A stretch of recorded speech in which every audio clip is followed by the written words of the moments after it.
He works with Altisource, and he would be talking about cybersecurity shift and trend. Yeah, so let's welcome Milin Shah. Yeah. So, lights. Yeah. So, good afternoon, everybody, and thank you very much for joining in. And the toughest session was given to me because it is after your lunch. You had your pizzas and all. I hope you won't sleep. So I won't keep it technical and more focus on the trend and shift that is going on in cybersecurity right now. We are past the vulnerability testing and basic bug bounty and application security. That era is gone. We need to move beyond that, and we need to understand what we are going through. When I was introduced in cybersecurity, when I was a fresher, vulnerability assessment or performing a VS scan or basic even scanning for ports on a Windows XP machine or something was a bigger task for me. But right now, people are talking about artificial intelligence and automated attacks, autonomous bots, and so on. So you need to understand where are you going towards, or what are we moving as a generation? Where are we moving ahead?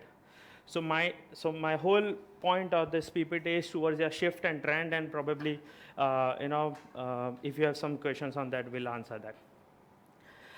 As many speakers have gone ahead, they have more or less summarized कि क्या cyber security है, what is SOC, what is cloud, what is cloud security. At all those points, you saw that they were all talking about something automation or something on next gen.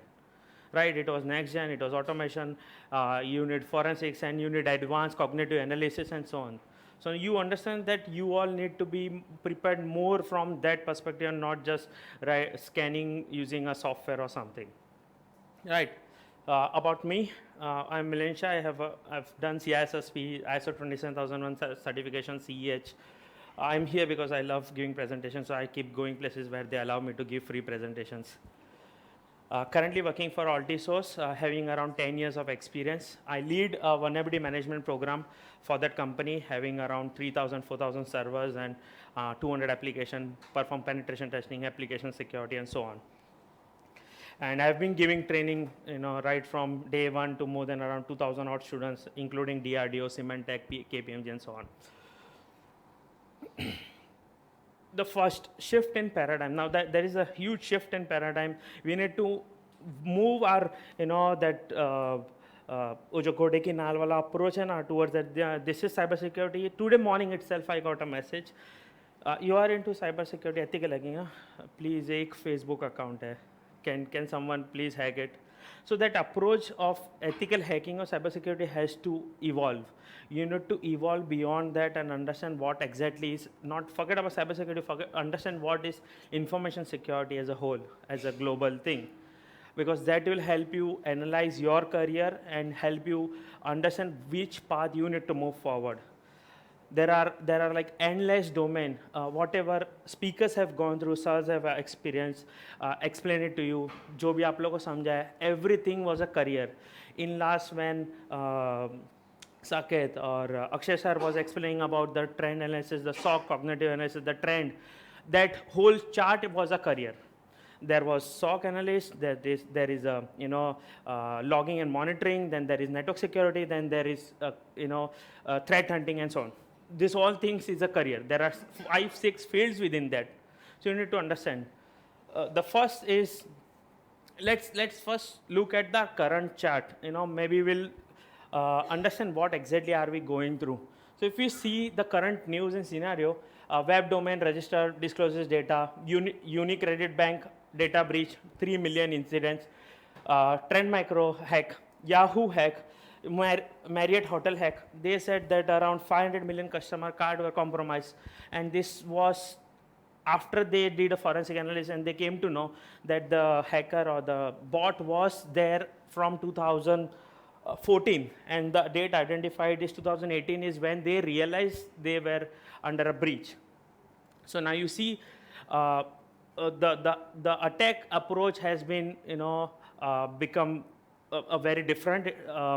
It has gone from a single targeted approach to a data breach approach. So point one, data is very important, and hackers are now moving towards data, and rather than your regular money or credit, bank account or something. But more than that, it is all about data, right? They are all collecting data because everyone wants to rule. If you have data, you'll rule. If you see, now you see towards the global picture, 2.9 billion alerts were observed by honeypots. So F-Secure has deployed some honeypots and 2.9 billion events. Now from here you analyze that these are not a manual alerts. Definitely, so F-Secure said the alerts that we observed were 99% by Autobots or by AI bots. So autonomous bots are there and AI is introduced. And countries like China are adopting more on cryptography, laws on cryptography. Why? Because again, they want to protect the data. Everybody is now protecting the data. We all heard about India now introducing our own data protection bill. India wants to protect our data. Europe already had GDPR. When I'm working with Altisource and all, I have NYDFS compliance and so on. So their state law and country law is separately applied to an organization. So everybody is working towards data. So if we see a pattern over here, there is this AI trend that is coming up. So definitely AI ML is getting introduced. Second, introducing that as an autonomous activity and not a human intervention. Everything is going towards automation, right? So first is automation and AI. AI is increasing, of course, and so is the challenge to understand and control it. Everybody has started with AI. We in fact heard recently Facebook started and created an AI-based robot, and they had to shut down, immediately. Everybody is moving towards that, but they do not understand what exactly and how to control it. Everybody, you talk about AI. You go to Google, you go to any search engine, and you search something. Within 5 minutes or so, on your Instagram, on your Facebook, you will see ads related to that. Not even 5 minutes; it would be just like that. How? Because they have done a great integration with all the social networking applications and tools, so that your data is constantly being given to them, filtered, and they have made your mind process, your thought process focused towards their data, towards what they are trying to sell. They want you all to be active every time on your phone, which you all are now doing. When we get up and while we sleep, the first and the last thing is our mobile phone, right? Because that is how they are trying to, not they as in Facebook or Google, everybody, every other application, they want us to be active, because if an application is active, the more active users, the more funding, and that is how they stay in the market, right? So predictions by malware, and these are the predictions by top companies. Malwarebytes, Symantec, McAfee, that AI-based cyber attacks will emerge by 2019 and 2020, which we all see now. That is a pattern going on. If I talk about few attacks that has happened, password guessing attack. Now you'll say, "Arey, password guessing to koi bhi karta." We all do. That is like a gone case. I mean, that is the lamest attack that we all see, right? But what I am talking about is the AI-based password brute force attack, wherein the hacker bots, autonomous and intelligence bots were created. A fake company or a financial company was created. What these bots did was they gained the control of the network. They scanned the systems, scanned for user accounts, and they gained control of the employees' workstation and their PII data. This was all done within 3 minutes. Now you see this AI bots, there was no human intervention. This was all AI bots that is happening. They were master bots, they were created with some intelligence. Now if this can be done to an organization within 3 minutes, you think about your data and our organization where we are moving ahead, right? Second, chatbots. Now these are not just regular chatbots. They chat and trick you into giving your critical information, your personal information, and then use those information on further attacks. Like they would chat with you, get information about your favorite color, your dog, your school, and so on, and blah blah blah. We all are probably on Tinder and all those dating sites. So you see there are so many accounts created. Not everybody is on Tinder. but half of the accounts are created by these chatbots. They chat and make sure that they get the information that they want, right? So if I'm showing all these things, see from a good hope or a positive risk perspective. If this is coming, then definitely AMI, MI, and AL will become the integral part of the security suite, and so is the need for the cybersecurity thing. So every shift that I'm trying to show, the trend that I'm showing, think of it as a positive thing rather than becoming fear that what are we moving ahead, right? First. Second, cloud. Of course, as we all, in fact, we had a detailed session of the cloud. Now, you all know more than me about the cloud, right? Basically, you understand details about what the cloud is, what are the type of services. Around, we have all adopted the cloud as a daily term, and around 60 to 65 companies have adopted towards cloud, which means that less than 50% have actually understood what the cloud is. Let's take an example of a swimmer who knows everything. He goes deep dives into a 20-feet pool, and he asks you, okay, you also jump in. It is not so deep. It is not the same case for you and me, right? So if 10 people are moving towards cloud or moving towards machine learning, not necessarily you should also move along, jump across, jump on from the wall, right? You need to understand what exactly is cloud is good, but there are attacks on cloud as well. We also recently, 23rd October probably, Amazon was attacked by DDoS. The service was down for 8 hours, right? So the impact or the havoc created was huge. 8 hours is a huge time, a downtime for any organization to act on. So now you see the whatever calculation they would have done for risk assessment, risk treatment, they would have accepted some risk criteria. But 8 hours is a long time. They would have not even anticipated that. So you need to have a backup plan. So it is not just a cloud that will help. You need to have a hybrid solution for that. In other words, if more companies have targeted to move anyway towards cloud, more resources will be put in to protect infrastructure and data security. Organization will adopt newer technologies like CASB, cloud access security broker, and basically need for cybersecurity again is emerging in cloud as well. You saw the term like CASB and user entity behavior and so on, right? That itself is a field. I'll come to that. Left shift. You all are probably a fresher, so you have done a coding in your college life, right? How many of you have done coding in their regular life? Most of you. So you are aware about how the flow of HDLC cycle is and so on, right? But now we see a left shift in an organization. Every single hour that pass by, the trend for new application is coming up, new startup is going on. Every now and then you'll see a startup is there with $100 million funding and blah, blah, blah. Basically a new application is coming up, right? If a new application is coming up, as I said, they need to stay active in the market. If they need to stay active in the market, they need to ensure you all are active in the market. And for you all to be active, they need to have releases every frequent now and then. Right? So when I say releases, code changes has to be done frequently. Developers has to be active, on their toes, making code changes every now and then, new releases, new features. There is a Halloween, the big $1 billion sale, the Christmas, Diwali, and so on are coming up. So the application has to be modified. You see new UI on the applications, right? New interfaces every now and then changing. How? Because the new releases are coming. And if that is coming, that means the new vulnerabilities are definitely going to be introduced, right? If coding is being implemented every now and then and without doing a security check, if it is going into production, that means new vulnerabilities are being introduced, right?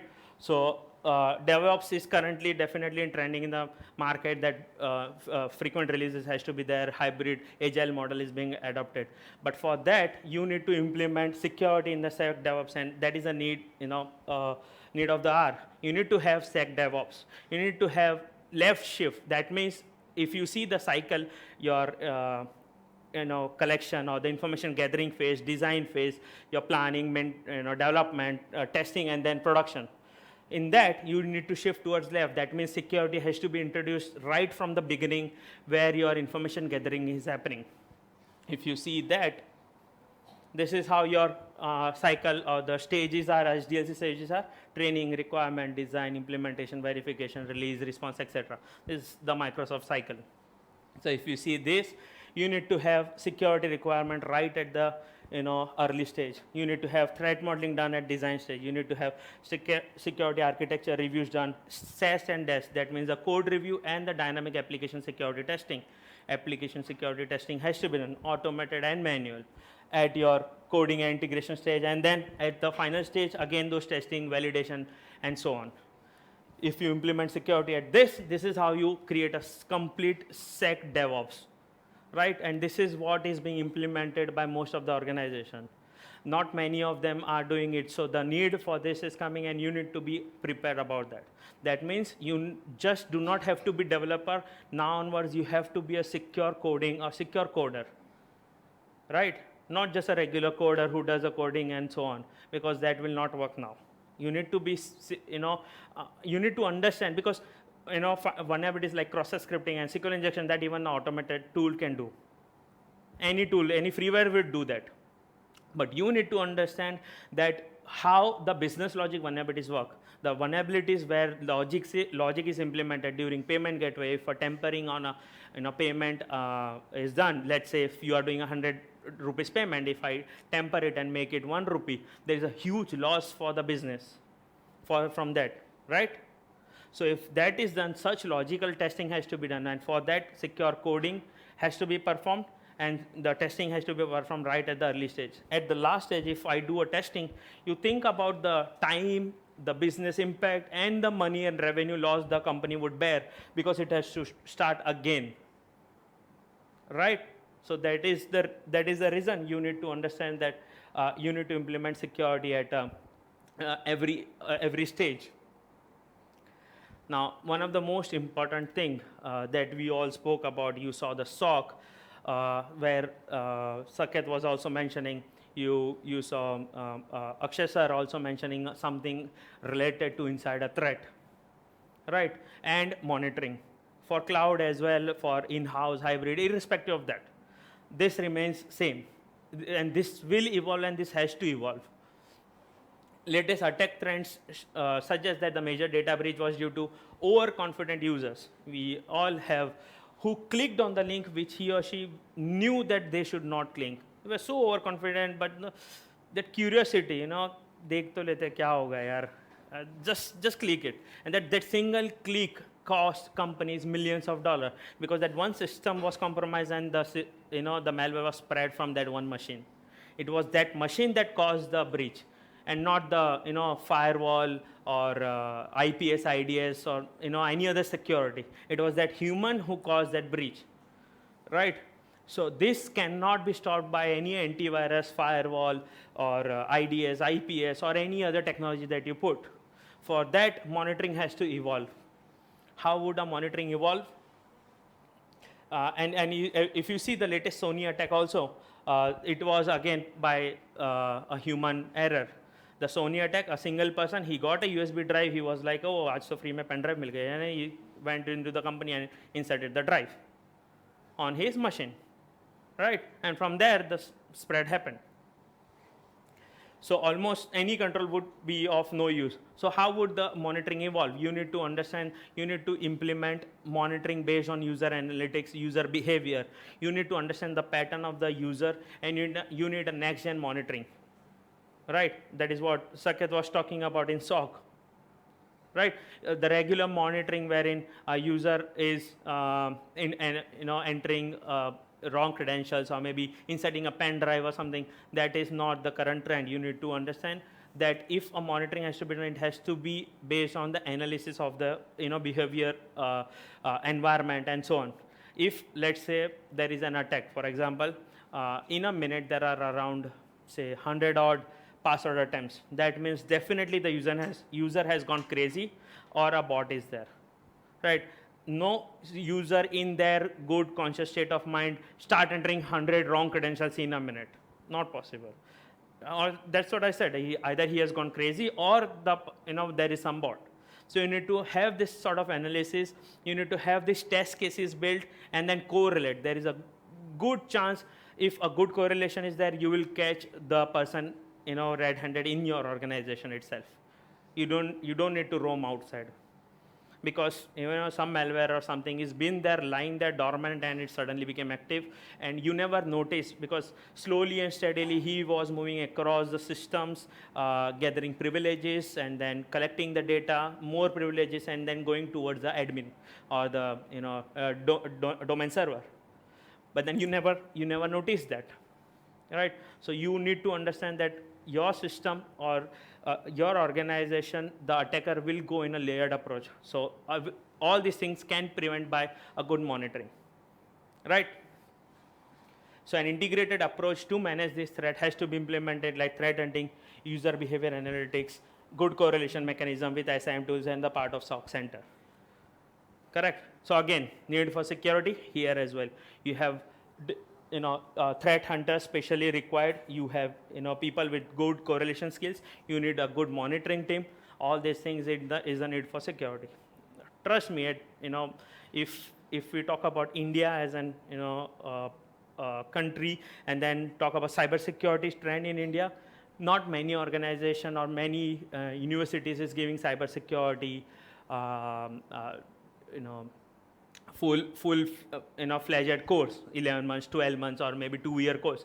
You have an IT course, but not a cybersecurity course, right? So if you get an opportunity to learn from somewhere like Aegis or any other place where you are being prepared towards this, start putting your mindsets in that picture, that what all things that you could do and master that one thing, right? If you just conclude based on the patterns and all by Bruce Schneider, that if you think technology can solve your security problem, then you either don't understand the problem or you don't understand the technology, right? But implementing tens and tons of technology will not solve your security problem. There will always be a factor that will create some vulnerability or create some damage or breach, right? So you need to understand that. And every time there is a new technology coming up, trust me, the need for security is also coming up, right? Anything that evolves, you need security. Security is a cash-rich field, trust me, and you can earn good amount out from it. So current state of security, you probably heard this sentence every place. I heard from last 10 years. India's cybersecurity projected from $35 billion to 2025 by NASSCOM. NASSCOM has been there every time I go, every places. It's like NASSCOM हर बार बोलता है इतने लोग चाहिए. Every year NASSCOM wants. Why? So many people are graduating, so many people are coming up, and still NASSCOM wants 30,000 people, 1 lakh people for cybersecurity. Why is that? If you see, people are just doing certification and they are not skilled. What NASSCOM or anybody is saying, we need skilled people and not certified people. You need to have a clear picture that if you just do one certification will not get you a job. You need skills to be developed for that, and that will give you a job, right? If you see the global trend, there are 4 million people, at least as by ISC square, that are required for cybersecurity. Right? My team, if I take an interview for vulnerability management, trust me, there are people coming up with huge certification, OSCP and so not. But if you ask them very basic questions on vulnerability management or even how the TCP three-way handshake works, they are like blank. They don't even know about it. Right? The basics is not that great because they just did certification or somebody helped them. Do not follow that trend. You might be certified, but you need to be skilled as well. Right? So, yeah. And with that, I'll conclude. These are some job roles that will help you understand what is the current market and what area you need to focus on. There are like cybersecurity analyst, network architect, VAPT expert, application security, SOC, crypto analyst, malware researchers, forensics, and so on. These are the job fields you need to focus on. If you just understand one of these fields, you need to master that. You don't need to learn everything, each and everything. Focus on one field and then master that area. If you are good in SOC, that's okay. Focus only on SOC monitoring, or if you're good in forensics, just focus there. Don't, if your friend is earning good in bug bounty or he's earning good in application security, that doesn't mean you have to jump from forensics to there. Not required. Just focus on SOC. SOC has a good market. Forensic in India is a separate market, right? That is what you need to understand. And some credits, because all this information was by Google, NASCOM, PwC, TechRadar, and Forbes. So yeah, I'll make it short and sweet. Thank you.